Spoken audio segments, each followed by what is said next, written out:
The views expressed in the following program do not necessarily represent those of the staff, management, or owners of WGBB.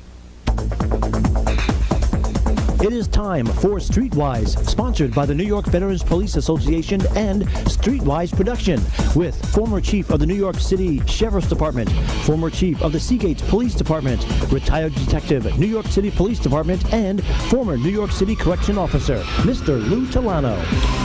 Good evening and welcome back to Streetwise. Okay, tonight I'm going to be talking about a very sensitive subject.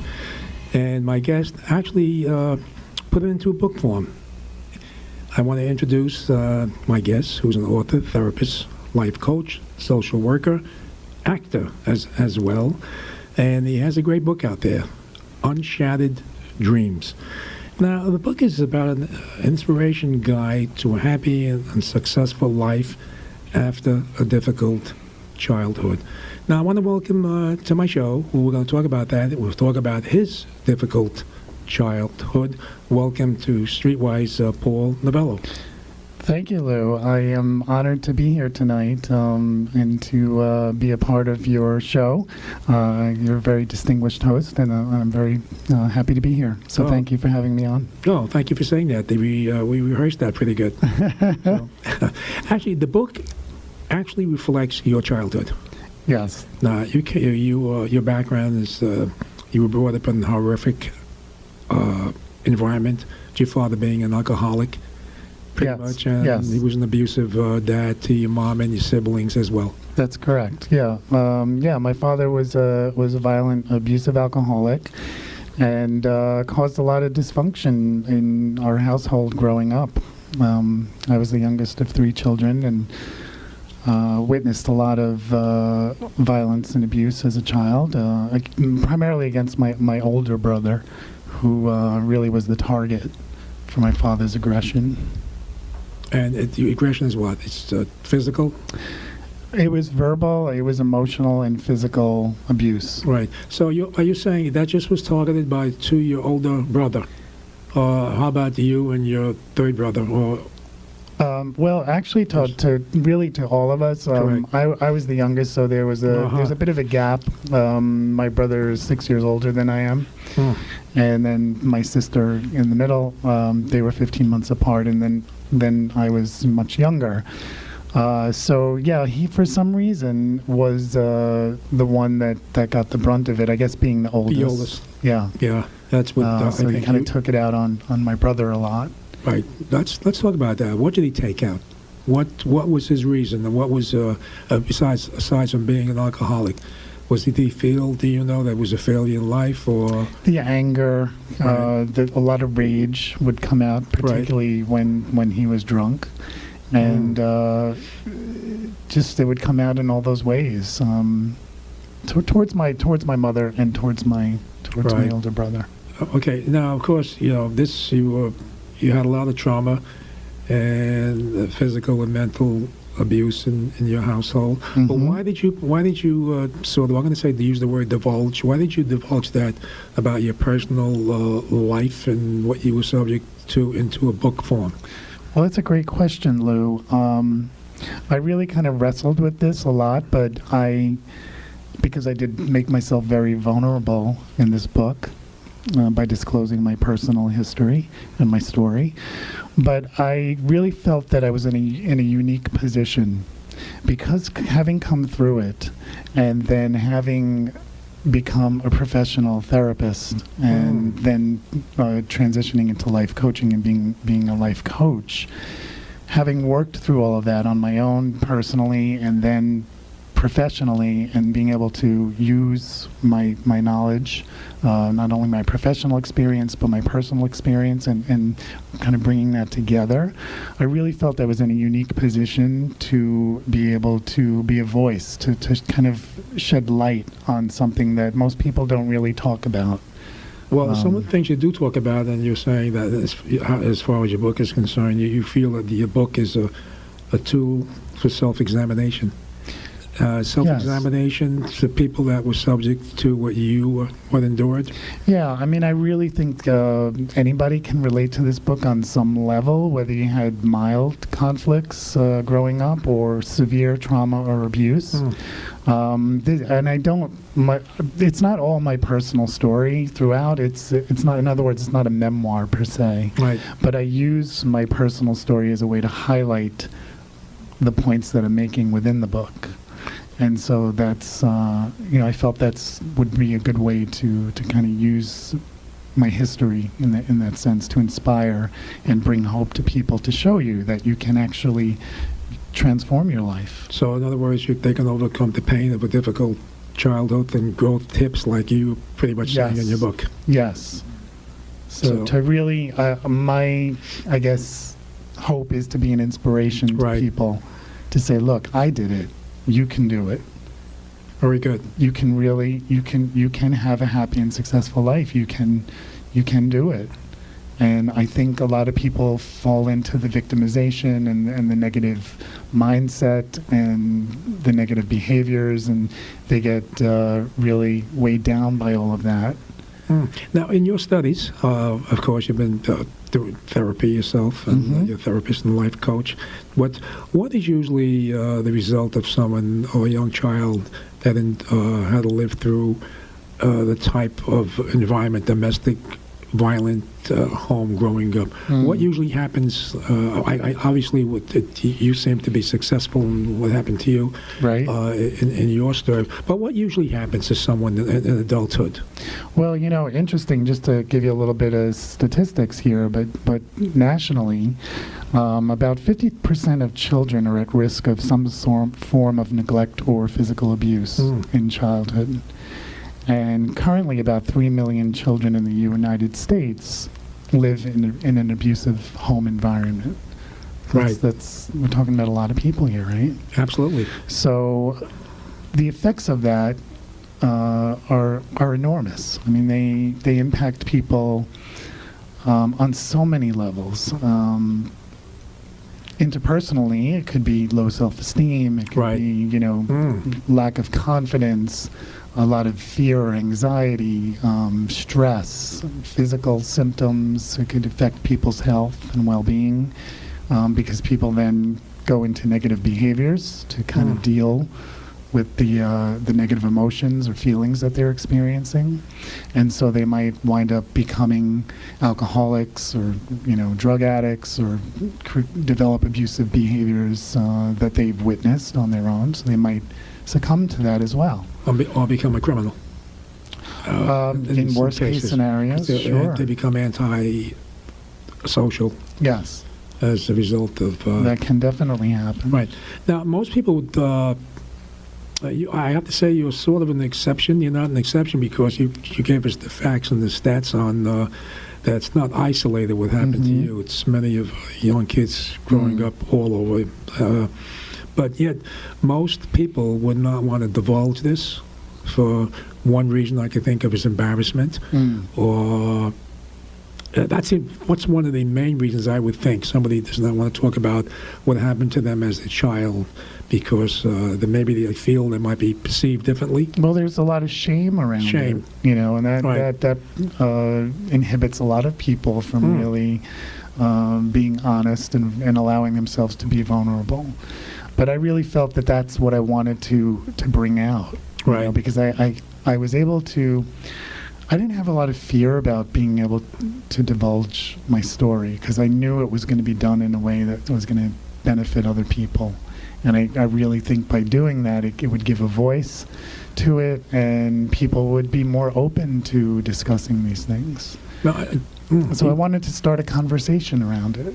So we're actually doing that now. Exactly. We're having a conversation around that, and many people don't. Right. Do you attend groups and do you just have conversations like we're talking about with groups of people that would have a similar background?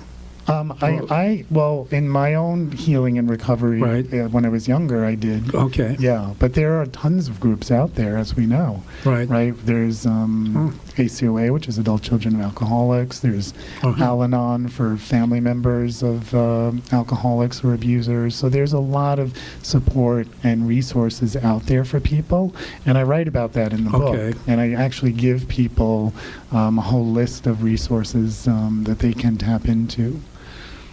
Growth tips, Yeah, I guess, as you refer to Mhm. it. Absolutely. Okay. Now, how do you feel now at this stage in your life, right? How did it affect you mentally, pretty much emotionally, physically? Well, at this stage of my life, I mean, it's fantastic because Right. I've transcended a lot of that. My life is so different now. I mean, when I think back about this and when I was writing all this stuff from the past, it was almost like, wow, this is another life. This is a past life. I overcame all of this. So my life really now is great. It's blossoming. It's expanding in so many wonderful ways. Now it's great. So you would say it made you into a better person, Oh, absolutely. right? Absolutely. But by taking the steps to work on myself. Right. In other words, a lot of people are still in the denial Right. stage, and they don't want to look at this stuff, and they don't want to deal with it because it's not easy to look at. And That's it's right. not easy to recognize the impact that it's had on you. And it takes a lot of courage to do that, and it takes a lot of strength to, Right. face it kind of head on, I think so. and then transcend it and take steps to change it. Right. It's rough just you here sitting here talking about it, I would think, for someone to do, Absolutely. There It is are- not an easy thing to do. Right. Now, the book, there's something interesting. I want to tie it in if I can. It's sort of maybe a twofold question. That now you dedicate the book to your mother, who you felt is a pillar of strength and the beacon of light, Yes. which is great. Yes. Quotes, by the way. And then I want to just tie that in with having horrific abuse as a child can affect one's sexuality. Mm. Right? Now, I'm tying it in, but I don't know where, because I would think, does that tie into somebody's looking up to their mom, or a young man looking up to their mother as their pillar of strength? And with that, how would that affect them in their sexuality or their sexual preferences as an adult? Okay, so Is that connected in some way? you're asking really great questions, or bringing a great topic up. Right. First of all, my mother is incredible. I'm so blessed to have Right. my mother, and I consider myself so fortunate to have had her influence in my life. She's a remarkable woman. Actually, it was her birthday. Oh, when is So, that? Did you- her birthday was actually yesterday. Oh. We're celebrating tomorrow, so we're looking forward to that. Is she listening, by the way? Do you know? I hope she is. If she is, because belated happy birthday, Mom. And Mom, you raised a great child, by the way. So, she is just a remarkable presence, and I'm very fortunate to have her. And not many people that go through experiences like this aren't so fortunate. Right. So I feel very blessed to have had, one parent that was incredible. Yeah, I could imagine if both parents were like abusive or alcoholics. Yeah, You it's would- wow. very hard. So you're fortunate in that area, I would say. Yes, but so then to speak to your other question. Yeah, I mean, it's kind of interesting because I had a conversation with some other coaches of mine that are very, say, progressive Right. men. They're very heart-centered. They're very sensitive. They're open, communicative. Right. And it was funny because we were having a conversation about this, and I actually said to one of them the other day, I said, well, I didn't see men like you growing up, because most of them were avoidant, cold, hard, threatening, abusive. Right. Even a lot of my friends' fathers that I looked to for some kind of male role model. Correct. I didn't see that. but the women were. They were nurturing, they were loving, they were fun, they were supportive, they were encouraging, and so it was a very different kind of dynamic. And so the women I actually saw as positive role models. So it's kind of, it would be think it would be kind of like confusing as a young boy. Yes. To like, how do you find yourself? Correct. You know, what does it mean to be a man? Like, how do you Pretty much my question. interpret that? You know, Right. So, how do you interpret that? And everybody interprets it differently. But can that affect? Because I think you do talk about that in your book, one's sexuality as an adult, I think, or even younger, for that matter. well, you know, there's a whole range of sexuality, but I think you are who you are. I think you're born as who you are. Okay. I don't think that caused me to be gay personally. Right. I actually have other gay family members, Right. cousins, and so there is a genetic component to it, I believe. Okay. So there is the argument: is it nature or is it nurture? Right? And some people would argue, well, you know, it's because Yes. you came out of that negative environment, or you didn't have positive male role models that caused you confusion, and you know, you're Exactly my seeking, question. Right. you know, male comfort or male connection. Yes. Right? And some would argue that.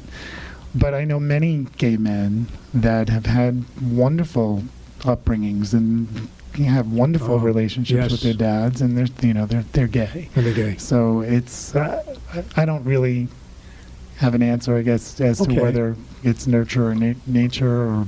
But I think in my heart that it's just Right. who you are, and you're born that way. Okay. But within that, there is a spectrum and a range. So Very good. Okay. Well, I thought you were sort it's of a like. complicated topic. yeah, We could talk about this. Well, for a it's long good. time. Truthfully, it's great to indicate that in your book. I think that may be one of the reasons, among the other reasons, that somebody would want to go out and grab your book, because it's a complicated, for whatever reason, question Right. among people.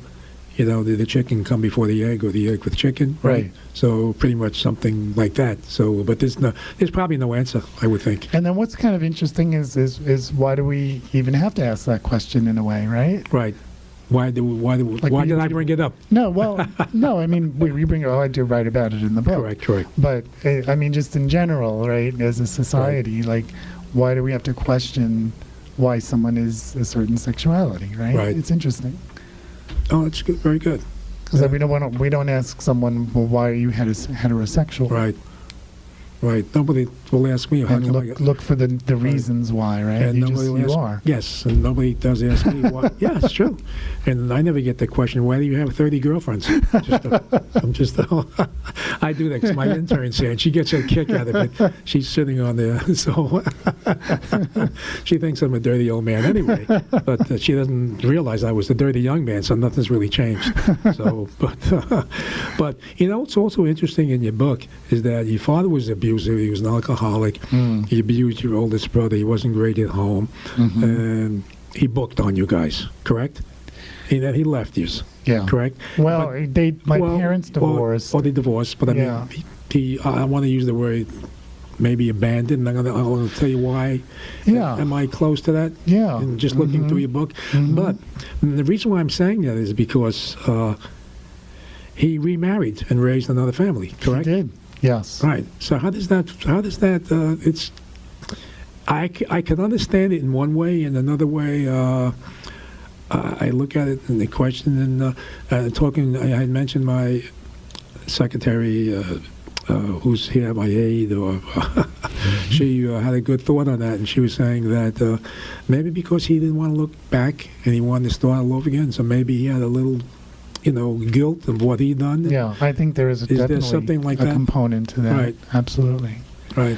But it's interesting, and I'll give you a piece of advice from my mom. Right. And she'll say, she will be the first to tell somebody, don't stay in something negative now, because she's lived it. Uh-huh. And she'll say they'll change for somebody else, but they won't change for you, which I think is really true in a lot of ways, because in some ways that dynamic was put together. Right. and it's just the way those people are coexisting. So it's very hard to change for the person when you're that in you're that. with. Yeah. So amazing. Well, I wonder what the psychologists or psychiatrists, what would be their explanation, if any, right? With that, because he's a different. From my understanding, he's a different father and a different husband now with the new family. Well, my dad actually passed away. He passed away in 2003. Right. You had nothing to do with that, right? No. Oh, okay. Just okay. I'm not a violent person, thank God. Okay. Very much the opposite. All right. So, or your mom. But so he passed away in 2003. And Yes. So what happened with his? How did this new family work out that you know of? Well, I think when things finally ended between my parents Right. and we all, separated and Right. it finally ended, he was really kind of faced with himself. And I think he really had to take a look at that in some ways. And I think he knew that if he didn't stop drinking, there would be, he would have nothing. So maybe that was his bottom in a way. Right. You have to hit bottom. And for some people, it takes longer than others. Right. But he stopped drinking. I don't know that his kind of personality, behavioral issues changed much, but he at least stopped drinking and was able to function in a better way and remarried and had another child. And Right. so, and I would always question, well, why was he able to do it for I them know. and not us? I know. You're always left with that question. I was going to touch on that because it could be something that would bother you as well. Well, yeah. I mean, it's Just- hurtful. It's like, Yeah. well, why did was it me? Yeah. And these are things that people struggle with. They Right. kind of blame themselves or wonder if it's their fault. And I write about this in the book, and it's not. But as a therapist, why do we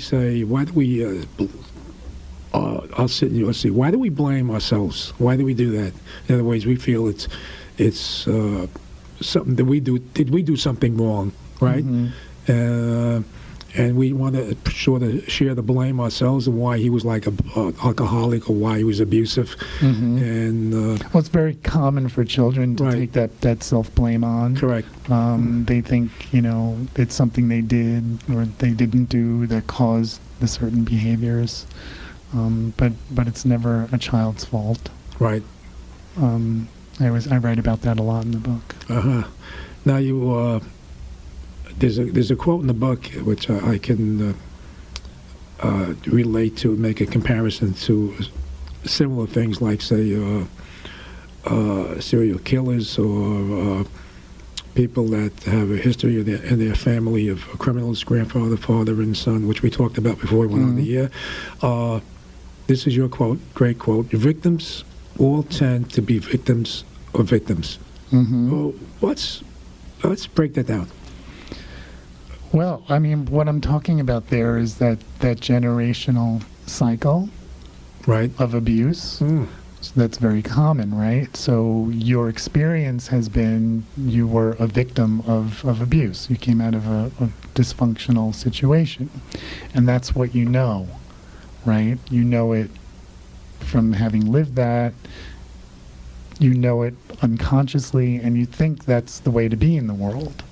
And so if you really have not worked through that, you're just Right. bound to naturally Correct. adopt those same types of behaviors. And so then you pass it on to your family and your kids, and so it's important to break that cycle of abuse by going for help, by working on yourself, by changing your behavior and your mindset and all those things. Well, that's why your book is important. Mm-hmm. That's why I wrote this book. Right.